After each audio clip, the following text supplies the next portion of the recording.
all throughout eternity.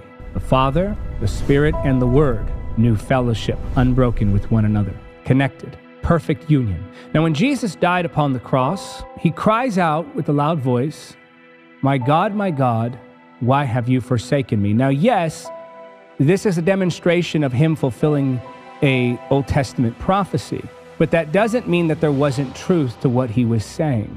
In some sense, though we can't completely comprehend it, that fellowship was broken. And Jesus took a trust fall into the grave, trusting that the Holy Spirit would catch him. Life itself submitted to death voluntarily. Eternity himself experienced the end of his time voluntarily. The power of the Almighty, strength and might, allowed himself to be weak. He dies a criminal's death, and he chooses to embrace human limitation.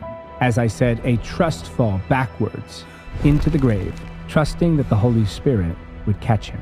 Think about that. Jesus was raised from the dead by the power of the Holy Spirit. What trust is that? What reliance is that? And you and I have trouble when the Holy Spirit tells us to witness to someone.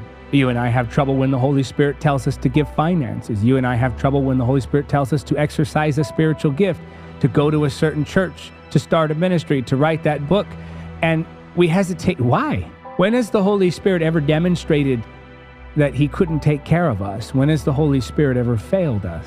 Well, if Jesus trusted the Holy Spirit, so can you. If Jesus relied upon the Holy Spirit, so should you. If Jesus chose to need the power of the Holy Spirit in voluntarily embraced weakness, then you and I can trust the power of the Holy Spirit in our weakness. For more information on the Holy Spirit's power, visit EncounterTheSpirit.com.